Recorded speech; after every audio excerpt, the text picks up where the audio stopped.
ஆழிமலை கண்ணா வன்று நீ கை கரவேல் ஆழியுள் புக்கு முகந்து கொடார்த்தேரி ஊழி முதல்வன் உருவம் போல் மெய் கருத்து பாளியந்தோளுடை பத்மநாபன் கையில் ஆழி போல் மின்னி வலம்புரி போல் நின்றதிருந்து தாழாதே ஷார்ங்க முதைத்த ஷரமலை போல் வாழ உலகினில் பெய்திடாய் நாங்களும் மார்கழி நீராடா ಮಹಿಳ್ದೇಲೋರೆಂಬಾವಾಯ್.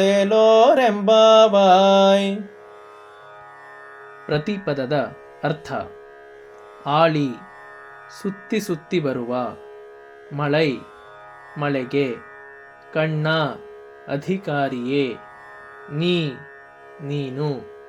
ಒನ್ರು, ಸ್ವಲ್ಪವೂ. ಕೈಕರವೇಲ್, ಕೈ ಬಿಗಿ ಹಿಡಿಯದೆ ಅಥವಾ ವಂಚನೆ ಮಾಡದೆ.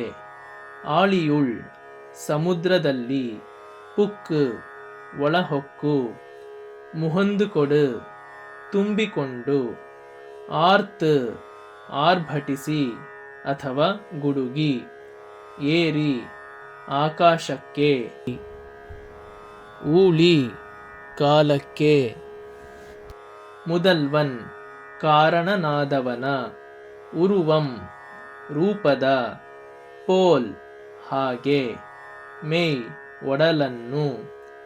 ಕರತ್ತು, ಕಪ್ಪಾಗಿಸಿಕೊಂಡು. ಪಾಳಿ, ಸಾಮರ್ಥ್ಯವನ್ನು. ಅಂದವನ್ನು ಉಳ್ಳ. ತೋಳ್, ತೋಳುಗಳು. ಉಡೈ, ಉಳ್ಳ.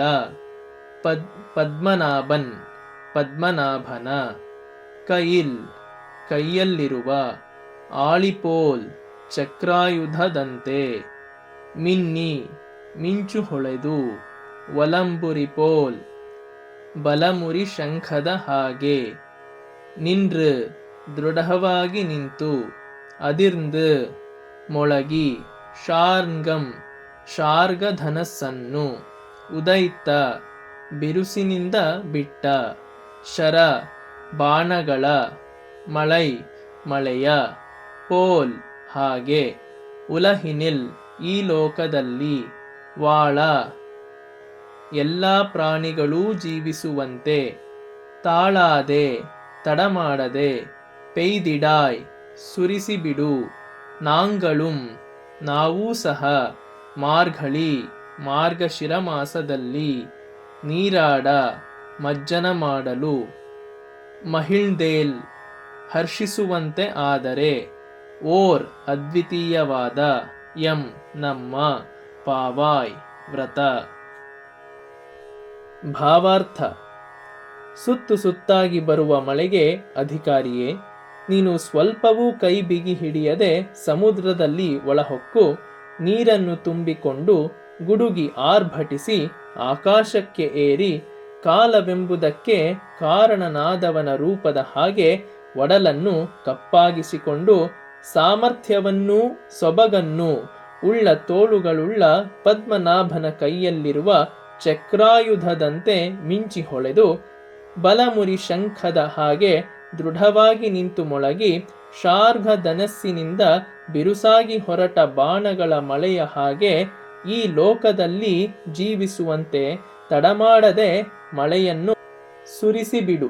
ನಾವು ಸಹ ಮಾರ್ಗಶಿರ ಮಾಸದಲ್ಲಿ ಹರ್ಷದಿಂದ ಮಜ್ಜನ ಮಾಡುವಂತಾದರೆ ನಮ್ಮ ವ್ರತವು ಅದ್ವಿತೀಯವಾದದ್ದು. ಮಳೆಗೆ ಅಧಿದೇವತೆ ಪರ್ಜನ್ಯ. ಈ ಪಾಶುರ ಪರ್ಜನ್ಯನಿಗೆ ಮೀಸಲಾಗಿದೆ.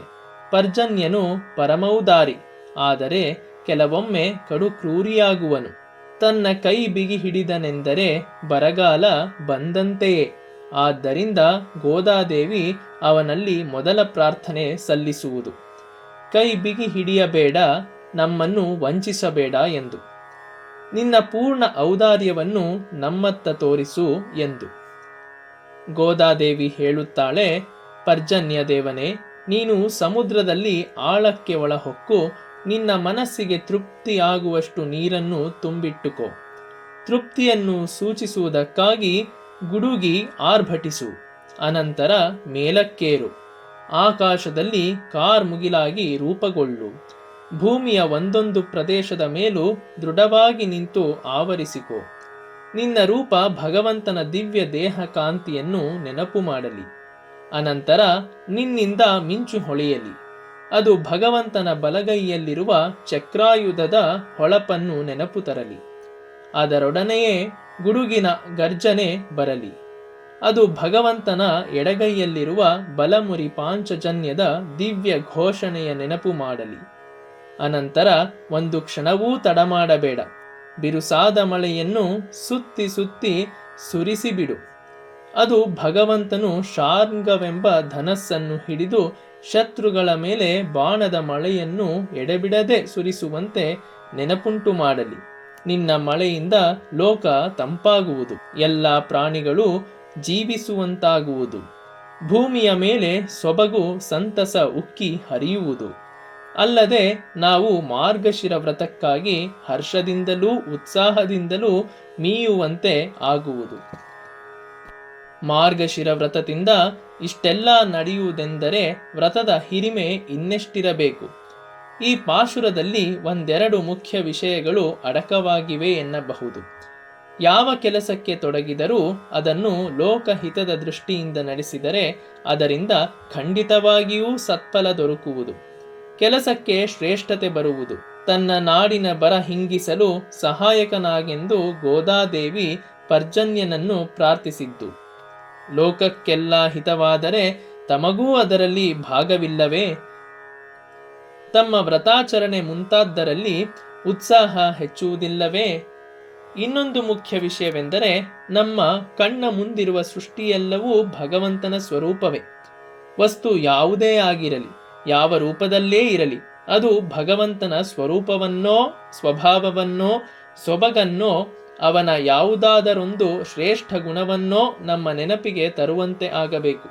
ಉದಾಹರಣೆಗೆ, ಗೋದಾದೇವಿಗೆ ಆಕಾಶದಲ್ಲಿ ಕಾಣುವ ಕಾರ್ಮೋಡ ಭಗವಂತನ ದಿವ್ಯ ದೇಹ ಕಾಂತಿಯನ್ನೂ, ಮಿಂಚು ಅವನ ಚಕ್ರಾಯುಧದ ಹೊಳಪನ್ನೂ, ಗುಡುಗು ಪಾಂಚಜನ್ಯ ನಿಸ್ವನವನ್ನೂ, ಸುರಿಯುವ ಬಿರುಸು ಮಳೆ ಶಾರ್ಗಧನುವಿನಿಂದ ಹೊರಡುವ ಶರವರ್ಷವನ್ನೂ ನೆನಪಿಗೆ ತರುತ್ತದೆ.